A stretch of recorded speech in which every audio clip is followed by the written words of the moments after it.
Hello everyone, welcome to Biopool. If you like the videos present on my channel, please like, comment, share and subscribe. तो आज हम start करेंगे ecology और ecology का first chapter है organism and population. ये हमारा chapter 13 है, ये इसकी पार्ट फर्स्ट वीडियो है। तो सबसे पहले समझते हैं कि इकोलॉजी टर्म का मीनिंग क्या होता है, ये टर्म कैसे आया। तो जो इकोलॉजी वर्ड है ये फर्स्ट टाइम कॉइन किया था एक जर्मन साइंटिस्ट जिनका नाम है अर्नेस्ट हैकेल। तो इन्होंने ये टर्म दिया इकोलॉजी। तो इकोलॉजी दो वर्ड से मिलके बना है, इको प्लस लॉजी। तो इकोलॉजी सिंपली डिफाइन करता है इंटरैक्शन अमॉन्ग ऑर्गेनिजम्स, और ऑर्गेनिजम्स कैसे, हमारे living organisms means biotic components और एबायोटिक कंपोनेंट्स जो कि हमारे फिजिकल एनवायरनमेंट को डिफाइन करते हैं। तो हमारे बायोटिक और एबायोटिक कंपोनेंट्स के बीच में जो भी इंटरैक्शन है उसकी स्टडी को हम इकोलॉजी कहते हैं। तो इकोलॉजी की यहाँ मैंने दो डेफिनेशन दी हुई है। तो ecology is a subject which studies the interaction among organisms and between the organism and its physical environment। तो दो organisms के बीच में means intraspecific, दो different organism या species के बीच में that is interspecific, और वो ऑर्गेनिज्म का इंटरैक्शन अपने फिजिकल एनवायरनमेंट से। और फिजिकल एनवायरनमेंट में हमारे कौन से कंपोनेंट आते हैं, एयर, वाटर, टेम्परेचर, सॉइल। तो ये सभी मिलके हमारा फिजिकल एनवायरनमेंट बनाते हैं। तो इकोलॉजी स्टडी है interaction of biotic and abiotic components की। इकोलॉजी के जो फादर है, मॉडर्न इकोलॉजी के जो फादर हैं वो है यूजीन ओडम, और इंडिया में जो फादर ऑफ इकोलॉजी है वो है रामदियो मिश्रा। और इकोलॉजी टर्म किसने दिया, अर्नेस्ट हैकेल ने। अब जैसे कि मैंने आपको बताया इकोलॉजी ऑर्गेनिजम्स की स्टडी है और उनके इंटरैक्शन विद देयर एनवायरनमेंट। तो इकोलॉजी कौन सी चार बेसिक चीज़ों से कंसर्न है, क्या चीज़ की यहाँ स्टडी हो रही है। हम ऑर्गेनिज्म को स्टडी कर रहे हैं, उसके बिहेवियर को स्टडी कर रहे हैं, हम एक पॉपुलेशन को स्टडी कर रहे हैं, कम्युनिटी को, और बायोम्स को हम स्टडी कर रहे हैं। तो अब हम बायोम से क्या समझते हैं।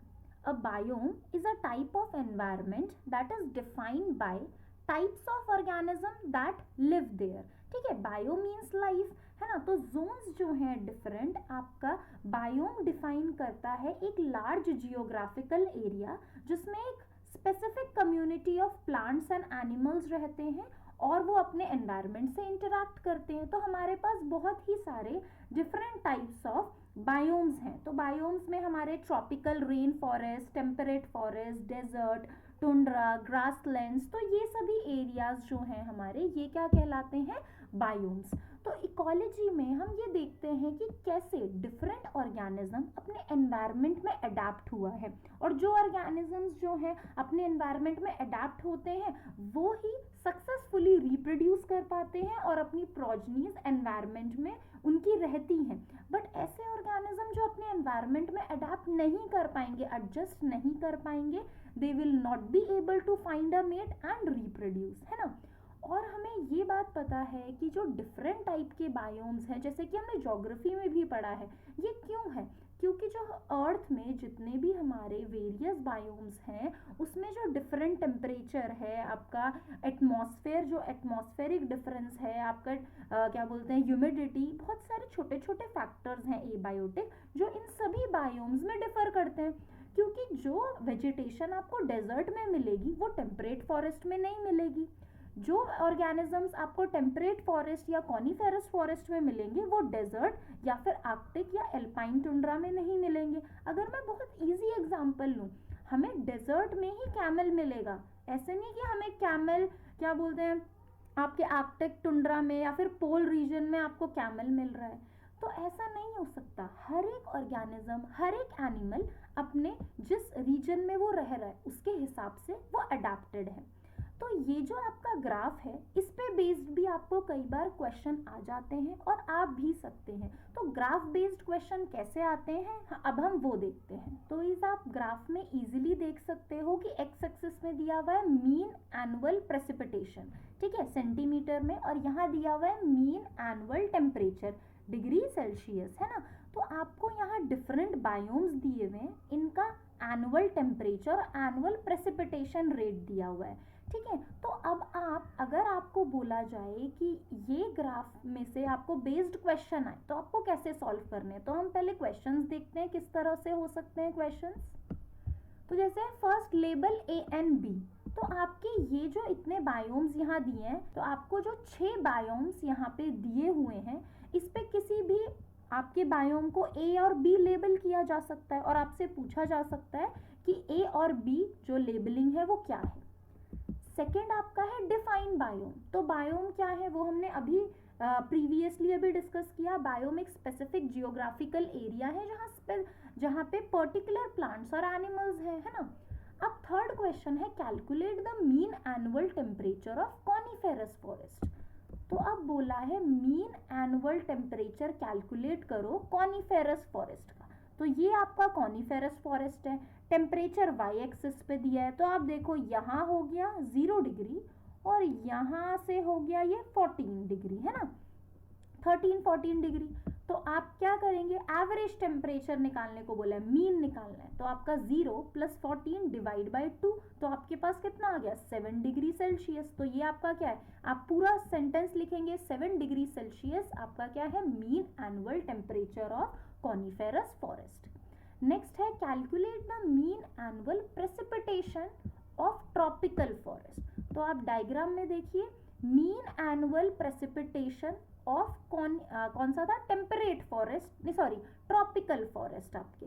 तो ट्रॉपिकल फॉरेस्ट के केस में आप देखो यहाँ से अगर हम ग्राफ में देखें 150 और यहाँ से 420 या 430 हम लेते हैं, तो आपका 150 + 420 डिवाइड बाई 2, तो आपके पास कितना आया 285 क्या है, mean annual precipitation of tropical forest. अब थर्ड क्वेश्चन आपसे पूछा जा सकता है name the biome which has largest and smallest geographical area.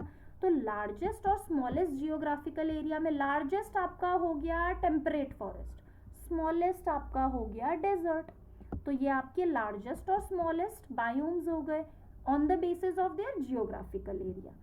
Last question आपसे इस तरह से पूछ सकते हैं name the biome which have lowest temperature and how much the temperature is.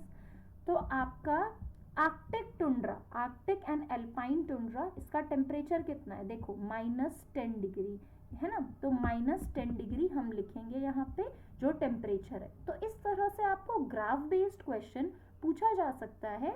तो अब आपका नेक्स्ट पार्ट है कि जैसे कि हमें पता है कि अर्थ पे लाइफ एग्जिस्ट करती है, सिर्फ अर्थ ही वो प्लैनेट है जहाँ लाइफ एग्जिस्ट कर रही है, और आपके अर्थ में डिफरेंट हैबिटेट्स हैं, डिफरेंट हैबिटेट्स में डिफरेंट आपके टेम्परेचर है, डिफरेंट सनलाइट, हर चीज़ के जो आपके डिफरेंट एबायोटिक फैक्टर है, टेम्परेचर हो गया आपका, जो सॉइल है, सनलाइट है, वाटर अवेलेबिलिटी है, सब कुछ डिफरेंट है हर एक हैबिटेट में। जैसे कि अगर हम कंपेयर करें in case of India, Rajasthan side में आपका डेजर्ट है और मेघालय वहाँ पे रेन फॉरेस्ट है आपके, ठीक है, हमारे पास डीप ओशियन है।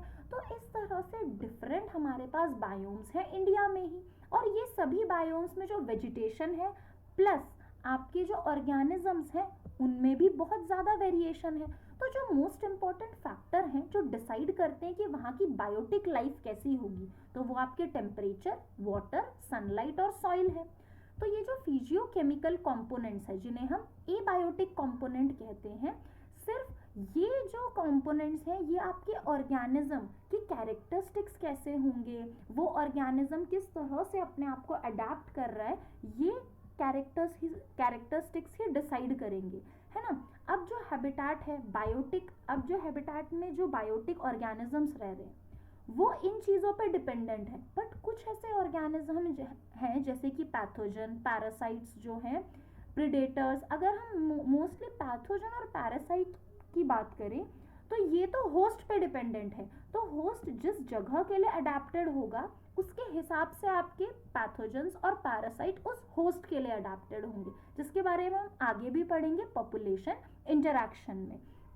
तो हर एक ऑर्गेनिजम्स की एक रेंज है to tolerate temperature, to tolerate salinity, light, soil में किस तरह का पीएच है, किस तरह का सॉइल टेम्परेचर है। तो हर एक ऑर्गेनिज्म का एक डेफिनेट रोल है इकोलॉजिकल सिस्टम में जो वो डिफाइन करता है जब वो एक पर्टिकुलर सिस्टम में रह रहा है। अगर एक ऑर्गेनिज्म एक पर्टिकुलर एनवायरनमेंट में रह रहा है, इसका मतलब वो उस एनवायरनमेंट में एक स्पेसिफिक फूड चेन का पार्ट है, वो किसी ट्रॉपिक लेवल का पार्ट है।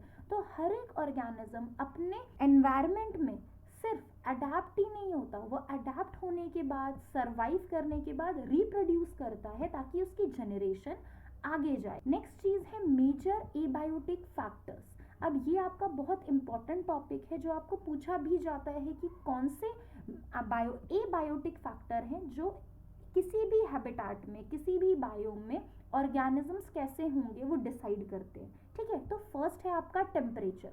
टेम्परेचर एक बहुत इंपॉर्टेंट एनवायरमेंटल फैक्टर है, क्योंकि जिस तरह से अगर हम देखें इक्वेटर के पास आपके जो भी एरियाज हैं वहाँ टेम्परेचर ज़्यादा रहता है, और जैसे जैसे हम इक्वेटर से पोल की तरफ मूव करते हैं आपका टेम्परेचर डिक्रीज होता जाता है। तो उसी के हिसाब से वेजिटेशन और एनिमल्स भी वैसे ही रह रहे हैं। अगर मैं कह रही हूँ इंडिया में जो है मैंगो ट्रीज हैं, मैंगो की बहुत वेराइटीज़ हैं, तो वो कैसे रीजन में ग्रो कर रहे हैं? मैंगो कहाँ ग्रो कर पा रहा है? जहाँ पे गर्म सीजन है ना, गर्म है यहाँ पे सीजन। क्या हमें मैंगो ट्री देखने को मिलेगा पोलर रीजन में? बिल्कुल नहीं, है ना। अब जैसे पोलर रीजन में पोलर बियर्स हैं, आपके सील हैं, तो वो आपको पोलर रीजन में ही मिलेंगी, वो आपको डेजर्ट एरिया में नहीं मिल सकते। तो हर एक ऑर्गेनिज्म ने अपने आप को अपने एनवायरनमेंट के हिसाब से अडेप्ट किया है। यहाँ पे भी यही बात लिखी है कि चाहे वो हायर टेम्परेचर हो या लोअर टेम्परेचर हो, जिस तरह से आर्कीबैक्टीरिया अपने आप को अडेप्ट किया है उन्होंने बहुत ही हाई टेम्परेचर में रहने के लिए, तो इस तरह से हर एक ऑर्गेनिज्म अपने आप को अडेप्ट कर रहा है किसी भी जगह में रहने के लिए। तो यहाँ यही एग्जाम्पल दिया है स्नो लेपर्ड्स का कि वो हमको केरला में नहीं मिलेंगे, है ना, ऑब्वियसली। अब स्नो लेपर्ड्स हैं वो हमें कैसे एरिया में मिलेंगे? हिली रीजन में, जहाँ पे क्या स्नोफॉल होती है। नेक्स्ट आपके पास है टेम्परेचर के कंटेक्स्ट में दो डेफिनेशंस जो आपसे कई बार पूछी गई हैं, यूरीथर्मल और स्टेनोथर्मल। तो यूरीथर्मल ऑर्गेनिजम्स वो होते हैं जो वाइड रेंज ऑफ टेम्परेचर को टॉलरेट कर सकते हैं, मींस हायर टेम्परेचर को भी और लोअर टेम्परेचर को भी वो टॉलरेट कर रहे हैं, उनकी ज़्यादा वाइडर रेंज है। बट स्टेनोथर्मल ऑर्गेनिज्म क्या होते हैं? ऐसे ऑर्गेनिज्म जिनकी रेस्ट्रिक्टेड रेंज है, टेम्परेचर को टॉलरेट करने की रेस्ट्रिक्टेड रेंज है। अब अगर इसमें एग्जांपल हम स्नो लेपर्ड का ले सकते हैं, पोलर बियर का ले सकते हैं, वो रेस्ट्रिक्टेड रेंज में रहते हैं, वो ठंड में रहने के लिए बने हैं, है ना। अब हम उनको अचानक ऐसे एरियाज में ले आए जहाँ बहुत ज़्यादा गर्मी पड़ती है, तो वो उनको अडाप्ट करना अचानक से उस एरिया में मुश्किल हो जाएगा। तो अब आपका आता है नेक्स्ट एबायोटिक फैक्टर है वाटर। तो जैसे हम कहते ही हैं जल ही जीवन है ना, तो वाटर एक बहुत इंपॉर्टेंट फैक्टर है किसी भी एरिया में, किसी भी बायोम में। लाइफ कैसी है, लाइफ कितनी है, डाइवर्सिटी कितनी होगी, तो वो वाटर डिसाइड करता है। अब आप देख सकते हो एक्वेटिक लाइफ कितनी डाइवर्स है ना। अब जो ऑर्गेनिज्म वाटर एरिया के पास होंगे उनमें डाइवर्सिटी बहुत ज़्यादा देखने को मिलेगी। आप खुद कंपेयर करो कि ट्रॉपिकल रेन फॉरेस्ट में ज़्यादा डाइवर्सिटी होगी या डेजर्ट में? ऑब्वियसली ट्रॉपिकल रेन फॉरेस्ट में, क्योंकि आपका जो डेजर्ट है वहाँ लिमिटेड अमाउंट ऑफ रिसोर्सेज हैं, वहाँ लिमिटेड अमाउंट ऑफ फूड है, तो वहाँ ऑर्गेनिजम्स अपने आप को वैसे ही इतनी हार्श कंडीशन में मुश्किल से अडेप्ट कर पाए हैं, तो अब वहाँ वैरायटी होने के तो चांसेस कम ही हो जाते हैं। अब नेक्स्ट चीज़ है वाटर जहाँ होगा वहाँ प्लांट प्रोडक्टिविटी, प्लांट्स का डिस्ट्रीब्यूशन भी ज़्यादा होगा। अब अगर हमारे प्रोड्यूसर्स ही ज़्यादा हैं तो आपके हर्बीवोर, सेकेंडरी कार्निवोर और आपके टॉप कार्निवोर्स, ट्रॉपिक लेवल में भी ऑब्वियसली डाइवर्सिटी इंक्रीज होगी। तो एक्वेटिक ऑर्गेनिजम्स भी जो हैं वो डिपेंड करता है कि वाटर की क्वालिटी कैसी है, पीएच कैसा है, टेम्परेचर कैसा है, वाटर में सॉल्ट, अमाउंट ऑफ सॉल्ट कैसा है। तो इस पे बेस्ड आपके पास दो टर्म है, यूरी हेलाइन और स्टेनोहेलाइन। तो यूरी हेलाइन ऐसे ऑर्गेनिजम्स होते हैं that can tolerate wide range of salinity in water. ठीक है, तो वो टॉलरेट कर सकते हैं wide range of salinity. But इसके बिल्कुल ऑपोजिट स्टेनोहेलाइन ऐसे ऑर्गेनिज्म है जो रेस्ट्रिक्टेड रेंज ऑफ सेलिनिटी में रहते हैं। अब जैसे बहुत सारे फ्रेश वाटर ऑर्गेनिज्म हैं वो सी वाटर में नहीं रह सकते बहुत लंबे टाइम तक, तो आप सोचो कि ऐसे अगर जो ऑर्गेनिजम्स हैं, जो आपके फिशेज हैं या फिर ऐसे मैमल्स हैं एक्वेटिक जो सॉल्ट वाटर में ही रहते हैं, अब वो फ्रेश वाटर में नहीं रह सकते। इसका बिल्कुल ऑपोजिट है, वाइस वर्सा। अब जो आपके ऐसे ऑर्गेनिज्म जो फ्रेश वाटर में रहते हैं वो सॉल्ट वाटर में नहीं रह सकते, क्योंकि वो प्रॉब्लम फेस करेंगे ऑस्मोटिक कॉन्सेंट्रेशन के कॉन्टेक्स्ट में, क्योंकि ऑस्मोटिक बैलेंस, उनके बॉडी का फ्लूइड बैलेंस बिगड़ जाएगा। अब वो इतने टाइम से फ्रेश वाटर में रह रहे हैं जहाँ ऑलरेडी सॉल्ट कॉन्सेंट्रेशन बहुत कम है ना, तो अब अचानक उन्हें ऐसे पानी में जाना पड़े या उन्हें डाल दिया जाए ऐसे वाटर में जहाँ बहुत ज़्यादा सॉल्ट हो, तो उनकी बॉडी में तो बहुत ज़्यादा जो सोडियम कॉन्सेंट्रेशन है वो बढ़ जाएगी, जिसकी वजह से उनकी डेथ हो सकती है, बिकॉज उनकी किडनी इतने हाई अमाउंट ऑफ सोडियम को एक्सक्रीट करने के लिए नहीं बनी है। नेक्स्ट आपका आता है लाइट। अब हम हमेशा कहते हैं light is the ultimate source of energy, जो कि हमें सनलाइट है। तो विदाउट सनलाइट हमारे प्लांट्स जो हैं, दैट इज प्रोड्यूसर्स, जो फर्स्ट ट्रॉपिक लेवल है, वो फोटोसिंथेसिस नहीं करेंगे।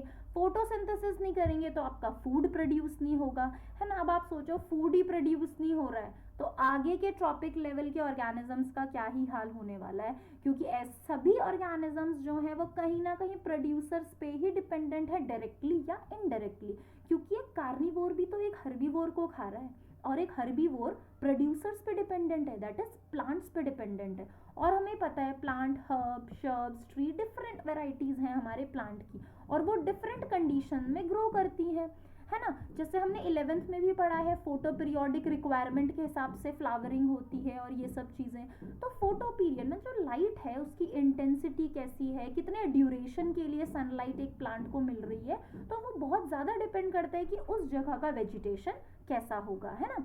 तो सनलाइट अगर ज़्यादा है, अच्छी मिल रही है किसी भी एरिया में, तो उस एरिया में प्लांट की डाइवर्सिटी भी ज़्यादा होगी, प्लस आपके पास डाइवर्सिटी के साथ प्रोडक्टिविटी भी ज़्यादा होगी, क्योंकि फोटोसिंथेसिस हायर रेट पे हो रहा है वहाँ पे। तो आपकी जो सोलर रेडिएशन है बहुत इंपॉर्टेंट कंपोनेंट है लाइफ प्रोवाइड करने के लिए, लाइफ गिविंग है। अब आप कंपेयर कर सकते हो in the depth of ocean. Depth of ocean में आपको ज़्यादा ऐसे प्लांट्स नहीं मिलेंगे या प्लांट्स मिलेंगे ही नहीं, क्योंकि फोटोसिंथेसिस हो ही नहीं सकता, पॉसिबल ही नहीं है, वहाँ प्लांट लाइट ही नहीं पहुँच रही है तो प्लांट ग्रो कैसे होंगे, और अगर ग्रो हुए तो फोटोसिंथेटिक तो हो नहीं सकते, वो प्लांट कैसे होंगे, फिर पैरासिटिक प्लांट होंगे आप। नेक्स्ट चीज़ आती है सॉइल। तो सॉइल जो है एक इम्पॉर्टेंट फैक्टर है किसी भी जगह की जो भी वेजिटेशन है उसे डिसाइड करने के लिए, है ना। अब सॉइल का कंपोजिशन कैसा है, ग्रेन साइज कैसा है, अब सॉइल की जो वाटर होल्डिंग कैपेसिटी है, पर्कुलेशन रेट है, वो कितना है, क्योंकि आप देखो ये सब फैक्टर डिसाइड करेंगे कि एक जगह पे किस तरह की वेजिटेशन होगी। अगर मैं कह रही हूँ कि कश्मीर में एप्पल्स हो रहे हैं और अगर मैं बिल्कुल साउथ इंडिया जाऊँ वहाँ पे बहुत ही अच्छे क्वालिटी के आपके कोकोनट हैं, आपके पास कड़ी पत्ता है, तो क्या अगर मैं इसको ऑपोजिट सोचूं, क्या ये कोकोनट कश्मीर में हमको मिलेंगे? कश्मीर में क्या कोकोनट ट्रीज आपको देखने को मिलेंगे? ऑब्वियसली नहीं मिलेंगे। और अगर इसके ऑपोजिट क्या आपको साउथ इंडिया में बहुत ही good quality of apple trees मिलेंगे? नहीं मिलेंगे। तो आपकी जो भी वेजिटेशन है वो सॉइल पे बहुत ज़्यादा डिपेंडेंट है ना। सॉइल जैसी होगी, जैसी मिनरल क्वांटिटी होगी, पीएच होगा, फिर आपके ग्रेन साइज, ये सब डिपेंड करता है। अब आप देख सकते हो जैसे कि डेजर्ट है, ठीक है, तो डेजर्ट में जो सॉइल है उसकी वाटर होल्डिंग कैपेसिटी बहुत बैड है ना। तो इसीलिए वहाँ कैसे प्लांट्स हैं, ऐसे प्लांट्स हैं जो खुद ही वाटर को होल्ड कर रहे हैं अपनी लीव में, जैसे कि कैक्टस। इसके बिल्कुल ऑपोजिट अगर हम जाएं मेघालय, जहाँ पे रेन फॉरेस्ट है, जहाँ बहुत ज़्यादा रेन होती है, तो क्या वहाँ के प्लांट्स को बिल्कुल भी वाटर स्टोर करने की ज़रूरत है अपनी लीफ में? वहाँ तो एक्सेस ऑफ वाटर है, वो तो ट्रांसपिरेशन से उसे लूज करते हैं। अब जो एक्वेटिक एनवायरनमेंट है वहाँ पे भी आपका जो भी वेजिटेशन है वो डिपेंड करेगा, क्योंकि एक्वेटिक लाइफ में आपके प्लांट्स जो हैं वो फ्लोटिंग भी होते हैं और बेस पे भी होते हैं। तो ये सब चीज़ें हैं जो सॉइल डिसाइड करता है कि किस तरह का वेजिटेशन, और आपके एनिमल्स भी, क्योंकि जिस तरह के प्लांट्स होंगे उसी टाइप के हर्बीवोर्स भी होंगे। नेक्स्ट आपका इंपॉर्टेंट टॉपिक है रिस्पॉन्स टू एबायोटिक फैक्टर्स। अब हमने ये जो 4 मेजर एबायोटिक फैक्टर्स पढ़े, आपका टेम्परेचर, वाटर, सनलाइट और सॉइल, तो ये डिसाइड कर रहे हैं कि कैसे हैबिटेट में कैसे ऑर्गेनिजम्स होंगे, है ना। तो अब इसके बेसिस पे हम पढ़ेंगे कि कैसे ऑर्गेनिजम्स हैं, कन्फॉर्मर्स, रेगुलेटर और पार्शियल रेगुलेटर्स। तो इन तीनों के बारे में हम आने वाली नेक्स्ट वीडियो में पढ़ेंगे। अभी इनिशियली मैं आपको इंट्रोडक्शन दे देती हूँ, ये क्वेश्चन आपको बोर्ड में भी पूछा जाता है, ग्राफ आता है और ABC लेबलिंग पूछते हैं और इस पे बेस्ड ही क्वेश्चन आते हैं। तो एबायोटिक फैक्टर्स के ऑपोजिट एक ऑर्गेनिज्म का रिस्पॉन्स कैसा होगा, तो ये कैसे डिसाइड होगा, क्योंकि देखो एक टर्म आता है होमियोस्टैसिस। तो होमियोस्टैसिस का क्या मतलब है, होमियोस्टैसिस एक ग्रीक वर्ड है। तो होमियो मीन्स सेम या फिर सिमिलर, और स्टैसिस वर्ड का मतलब है स्टैंडिंग स्टेट, मतलब स्टिल। तो एक जैसा टेम्परेचर या फिर इंटरनल एनवायरनमेंट मेंटेन करने की जो कैपेसिटी है एक ऑर्गेनिज्म की, despite of varying external environment condition, ये बहुत इंपॉर्टेंट है क्योंकि हर एक ऑर्गेनिज्म अपना होमियोस्टेसिस मेंटेन करना चाहता है, एक कांस्टेंट इंटरनल टेम्परेचर मेंटेन करना चाहता है। ऐसे नहीं कि बाहर टेम्परेचर 4 डिग्री हो गया तो मेरी बॉडी का टेम्परेचर भी 4 डिग्री हो गया, ठीक है, ऐसे होगा तो ऑर्गेनिजम्स को सर्वाइव करना बहुत मुश्किल हो जाएगा। तो हर एक ऑर्गेनिज्म अपनी बॉडी का एक ऑप्टिमल टेम्परेचर मेंटेन करता है और ऑस्मोटिक कॉन्सेंट्रेशन, जैसे अगर हम बोले ह्यूमन बॉडी 37 डिग्री सेल्सियस रहता है, ऑस्मोटिक कॉन्सेंट्रेशन में हमारे Na, K जितने भी आयंस हैं उनका कॉन्सेंट्रेशन हमारी किडनी मेंटेन करती है। तो हर एक ऑर्गेनिज्म ट्राई करता है to maintain a constancy of internal environment, ठीक है, ये लाइन हमें लिखनी इंपॉर्टेंट है, despite of varying external environmental condition, कि एनवायरनमेंट में जो भी चेंजेस हो रहे हैं वो उस ऑर्गेनिज्म की होमियोस्टेसिस को अफेक्ट ना करें, और अगर वो अफेक्ट करते हैं तो ऑर्गेनिज्म ट्राई करता है उसे मेंटेन करने की। जैसे कि अगर ठंड है, ठंड के मौसम में बाहर हमें शिवरिंग होने लगेगी क्योंकि हमें भी ठंड लग रही है क्योंकि बाहर का एनवायरनमेंट बहुत ज़्यादा है, तो हमारी बॉडी क्या करती है, हमारी बॉडी हमारा ब्राउन फैट जो है वो हीट प्रोड्यूस करता है, ठीक है, तो हमारे फैट को यूज करती है जिससे हमें हीट प्रोवाइड होगी, जिससे हमारा होमियोस्टेसिस मेंटेन रहेगा। इस वीडियो के नोट्स आपको मिलेंगे बायोपूल के टेलीग्राम चैनल पे और इसका लिंक आपके लिए नीचे डिस्क्रिप्शन बॉक्स में है। Thank you for watching the video.